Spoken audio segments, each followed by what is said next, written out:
Good morning. You're listening to Retake Our Democracy, a weekly 30-minute radio show that airs on KSFR 101.1 FM, your Santa Fe public radio station. My name is Paul Gibson. I'm the host of Retake Our Democracy. Today I'll be doing a solo show focusing on the book Less is More by Jason Hickel.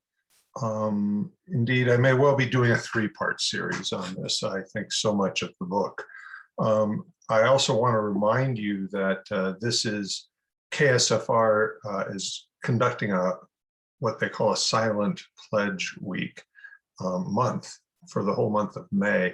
And so I'll be talking a little bit about that during the context of the whole show, but also just up front. If you're at home right now, go to ksfr.org and click on the donate button. They're such a worthwhile organization. We couldn't have this show without them, and there's so many other tremendous shows. So please do make a contribution. I also wanted to mention that last week I interviewed Yvonne Taylor in a very different kind of show.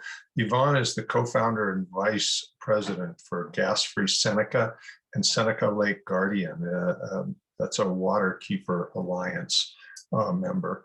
And for those of you who do not know Seneca Lake, it's a lake, part of a series of lakes, the Finger Lakes of northern New York.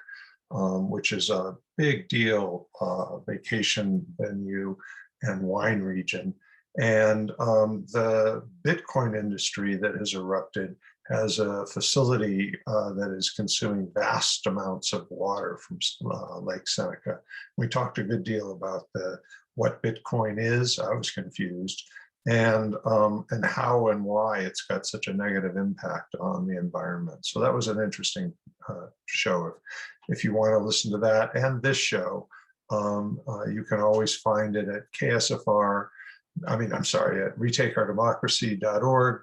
Click on the events and actions menu and go to Retake Conversations. And the video for today, this radio show will be posted right at 9 o'clock on today, so you'll be able to watch it there. But if you're on KSFR right now, you won't need to because you just listened to it. But maybe you're driving around and you won't hear all of it, so now you can hear all of it.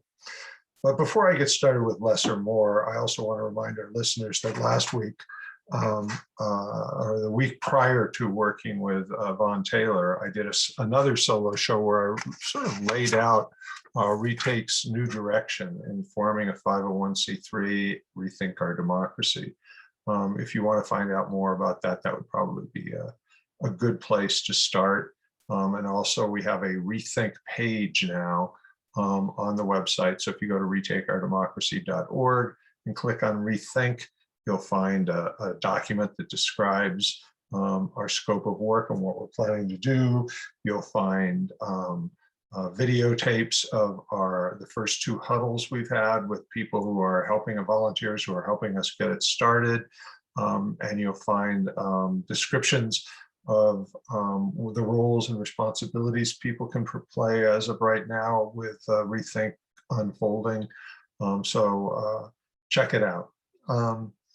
And before we get started, I also want to acknowledge that we're conducting this interview on stolen Tewa land. And I want to thank our Tewa neighbors for their tremendous stewardship of the land. We are very grateful to you for that. It's a model we need to replicate.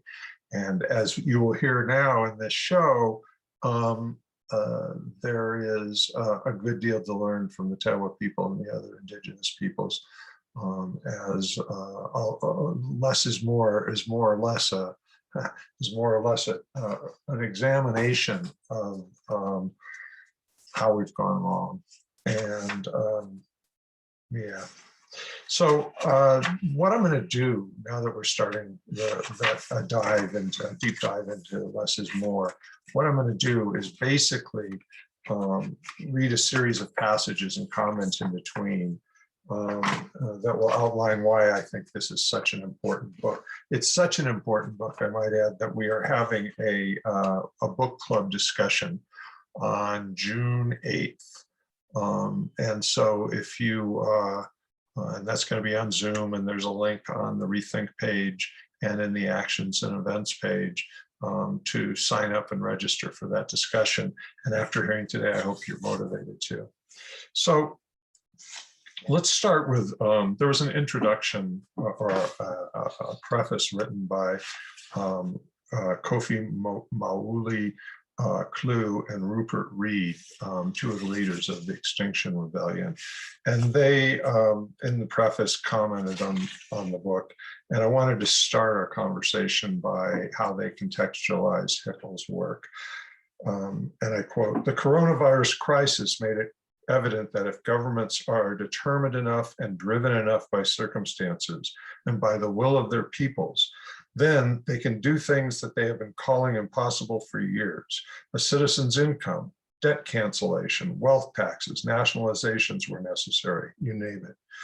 Jason sets out, that's Jason Hickel, the author, sets out here how something similar, but even bigger, could characterize our way of exiting from the inanities and the insanities of growthism. How we could build a better and more equal society, which has far less impact upon our ecosystems and which makes people happier. There is a sense in which we really can have it all, at least all that actually matters, a simpler way. And they go on to say that the coronavirus showed us all who the key workers are. This is a theme Retake has had in many of our blogs. Worldwide, our medics, our food growers, our distributors, and so on. If we focus society around need rather than artificially created wants, Jason sets out how powerfully distorted our lives are distorted by advertising, reminding us that basically the titans of Facebook and Google are shaping our mind view, our worldview. But if we can escape that, we can recalibrate a world where together we become more satisfied and less separated. And then they go on to say, the movement to evolve beyond our model of growth at all costs must be taken in solidarity with the global South. It must be about decolonization and about reparations, or we've missed the point. We in the society are inclined to always imagine more technological innovations as the way to solve our problems. But why are we not equally eager to imagine more social innovations too? There is nothing unrealistic about what we are asking for. On the contrary, if one is really willing to face reality, there is nothing more unrealistic than the fantasy of continuing the status quo much further. And so that's just framing what Jason Hickel has to say.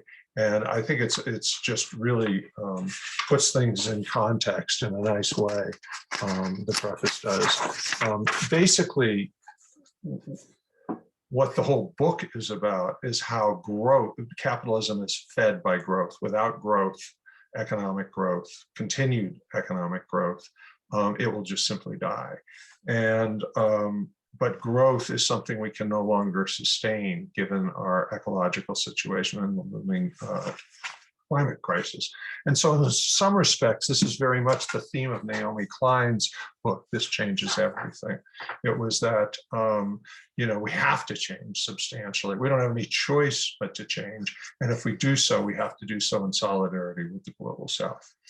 And so the book itself begins with an introduction from Jason Hickel, and basically it reads like a cross between Dar Jamal and Chris Hedges. It is brutal. It's an unrelenting, unblinking view of where we stand in relation to the looming climate catastrophe. And it's not a pretty picture. But many of you have read that kind of stuff before. And so if you have, I would encourage you to skip forward to about page 19 of the introduction. And there we find Hickel stating the following. He starts by just starting to question, like, why is it so impossible to question capitalism? If any of you have tried to have a conversation with more moderate people than yourselves about capitalism, people immediately say, well, without capitalism, we wouldn't have any of our nice things in the world. That may be true. and that might not have been bad. Anyway, mention the word capitalism and people immediately get their hackles up. Everyone has strong feelings about it one way or the other, often for good reasons. But whatever we might think of capitalism, it's important to have a clear idea of how it works. And so in the introduction, he does a very good job of kind of laying out how it's dependent upon growth. A growth-obsessed economy is powered by clean energy will still tip us into an ecological disaster. In other words, he's saying we can't have no choice but to change things. The tricky part, though, is that we have little choice about this. Capitalism is fundamentally dependent on growth. If the economy doesn't grow, it collapses, debts pile up, people lose their jobs, and homes, lives shatter. And so we must find another way.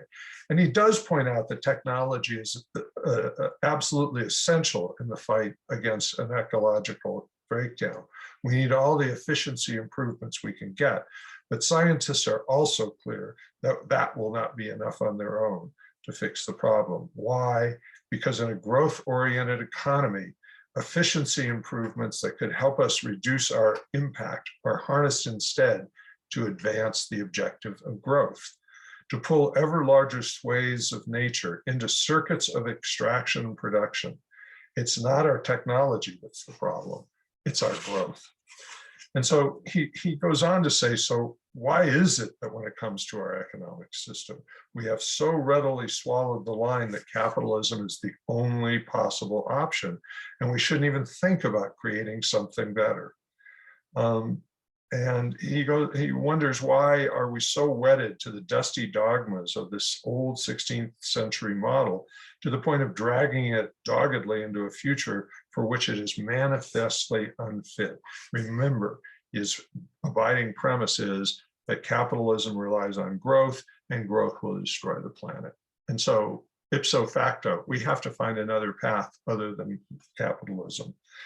He goes on to say, while most people may not describe themselves as anti-capitalist, survey results nonetheless show that large majorities question core tenets of capitalist economics. A YouGov poll in 2015 found that 64% of people in Britain believe capitalism is unfair. Even in the US, it's as high as 55%. In Germany, a solid 77%. And in a 2020 survey by Edelman Trust Barometer showed that a majority of people around the world, 56%, agree with the statement that capitalism does more harm than good. In France, it's as high as 69%. In India, 74%.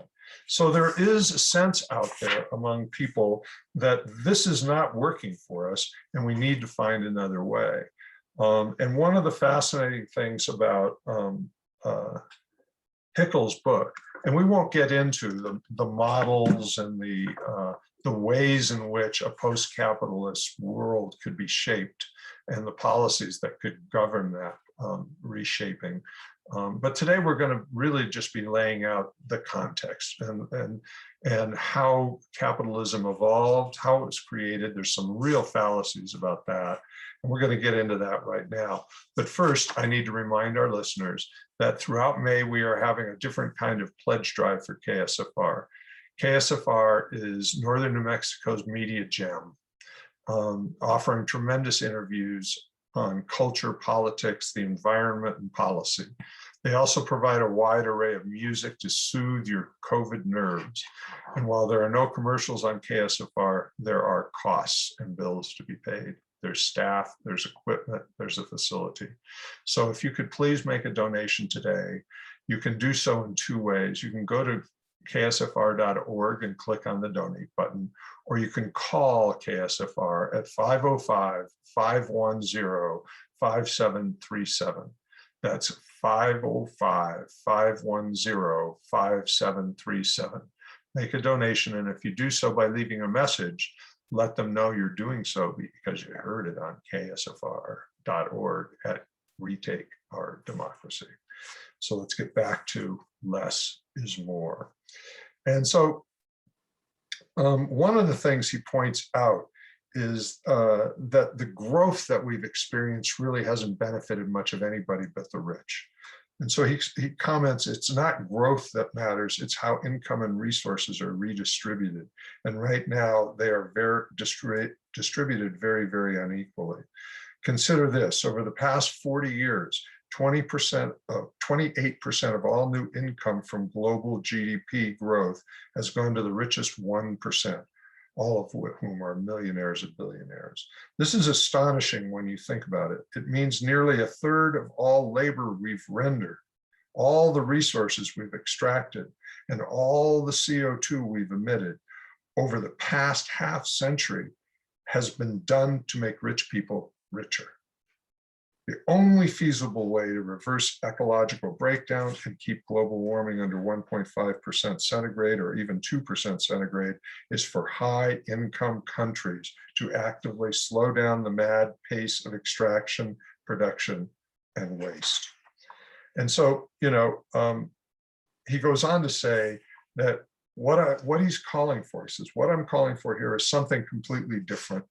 It's about shifting to a different kind of economy altogether, an economy that doesn't need growth in the first place. To get there, we need to rethink, I like that, rethink. We need to rethink everything from the debt system to the banking system to liberate people, businesses, states, and even innovation itself from the stuffy constraints of the growth imperative, freeing them to focus on higher goals. And I couldn't agree more.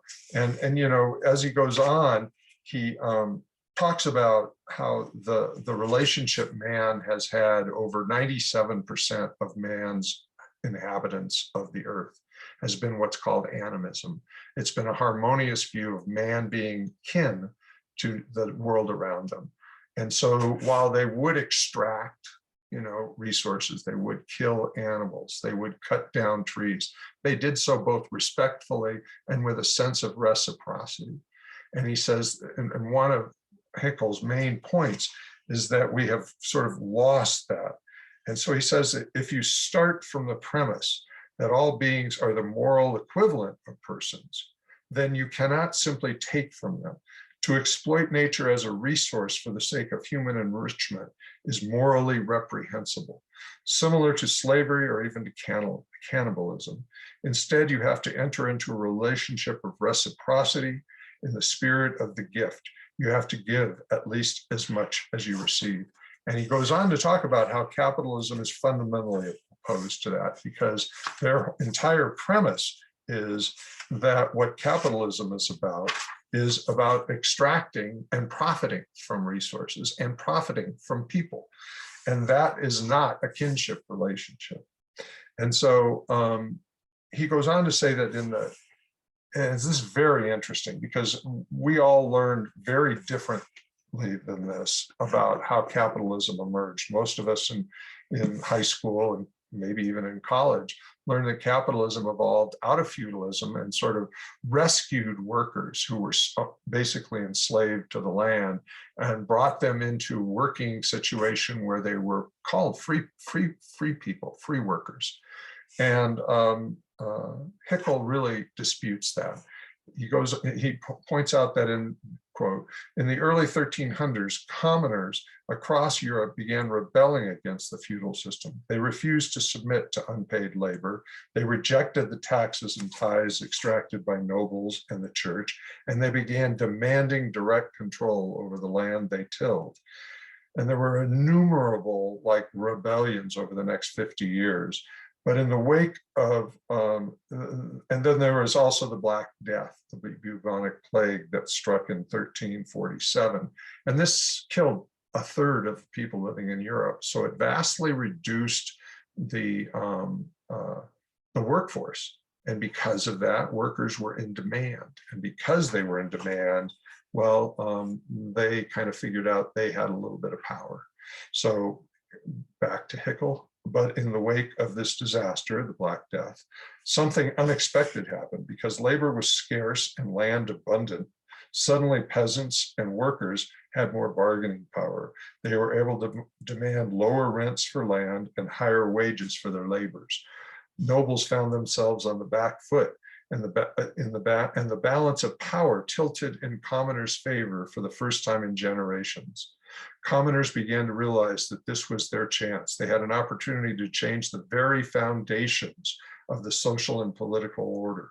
They grew more hopeful, more confident, and rebellions gained steam. And I would point out that we are in a similar situation. We didn't have a Black Death. We didn't lose a third of our population.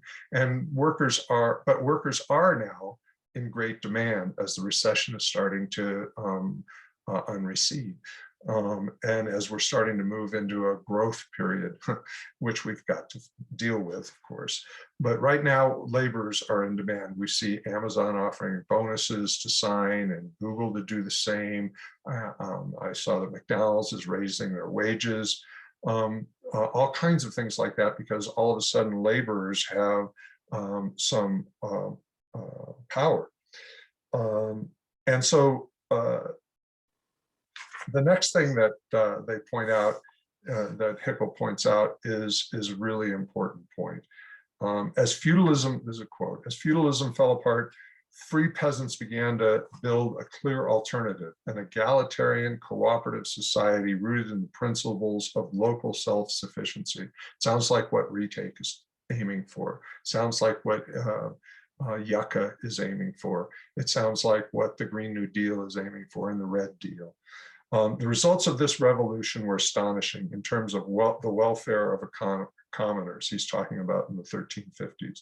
Wages rose to levels higher than ever before in recorded history, doubling or even tripling in most regions, and in some cases rising as much as sixfold. Rents declined, food became cheap, and nutrition improved.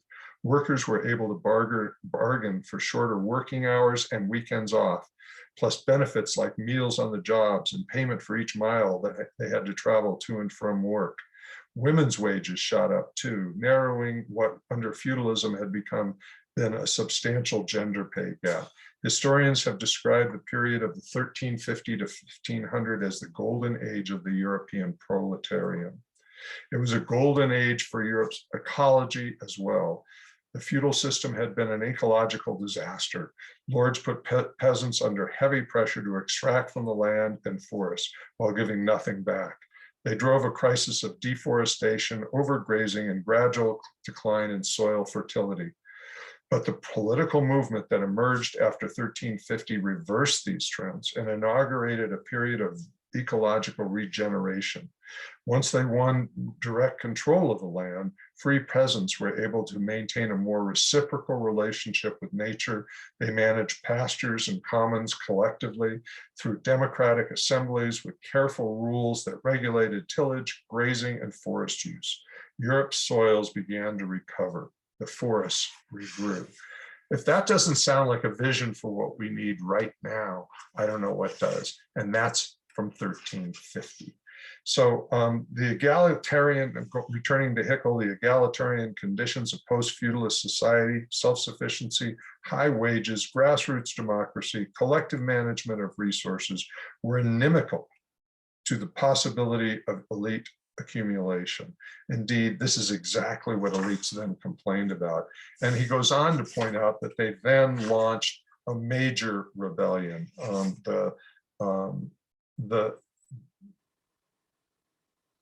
But he wants to point out that capitalism rose on the back of organized violence, mass impoverishment, and the systematic destruction of self-sufficient subsistence economies. It did not put an end to serfdom, rather it put an end to the progressive revolution that had already ended serfdom. And so what he's pointing out is it was not that the capitalism came in and rescued serfs from poverty, it's that they enslaved them. And so he then goes through how they did that. And basically what happened was a process called enclosure. And there were several factors in this, but what the nobility did was they basically pushed the workers off of their land and enclosed the land. Basically, they stole all the land that European workers had secured as part of their commons, where they grew their food. And because of that, they threw all of those workers out of work. They had no means of earning an income. And so they became a cheap labor force. The secondary thing that the enclosure process did was it allowed the nobility to aggregate huge accumulation of wealth. They needed wealth and they needed a cheap labor force in order to invest in mercantile economy, the transition to the Industrial Revolution, and harness that with capitalism. And so the enclosure process was one key piece of what was done in order to enable the nobility to advance their goals and accumulate still vaster levels of income. Hickel puts it this way: enclosure was a process of internal colonization, and colonization was a process of enclosure. Europe's peasants were dispossessed from their lands just as indigenous Americans were, although notably the latter were treated much worse, excluded from the realm of rights and even humanity altogether. And so he ties together this enclosure process, which happened at precisely the same time as the colonization process in the Western Hemisphere. And so that is pretty much what Hickel has done. He's laid out how the conditions for capitalism were delineated by the enclosure process. But there was more to it than just that, because in order for capitalism to advance, it also had to basically master the nature. It had to cut vast forests down so that there was timber to drive the factories, for example. And for farming, they wanted to use the same old monocropping that they had done, so that they could export food for profit rather than eat it for nutrition. And so in order to feel comfortable with that, and in order to bring others into that fold, they had to change the worldview that man had. Remember, I said earlier that for 97% of mankind's inhabitants of the earth, they had a more of an animism, pantheistic relationship to the earth, a kinship, a reciprocal relationship to the earth. But what happened in the 1400s and the 1500s was that the church started to announce doctrine, and even in Genesis, about how man's role is to master the earth, not to be subject to the earth. And man himself was part of that process. And so in creating nature as just a resource to be exploited and extracted, and including man as part of those resources, it allowed the justification for enclosure and dispossessing people and putting them into jobs that were like 80 hours a week and barely paid for food, or in the Western Hemisphere, slavery. And so with that, we'll have to close. This has sort of set the stage for what we'll talk about in part 2, which will be much more of what a post-capitalist system might look like, and how do we get there.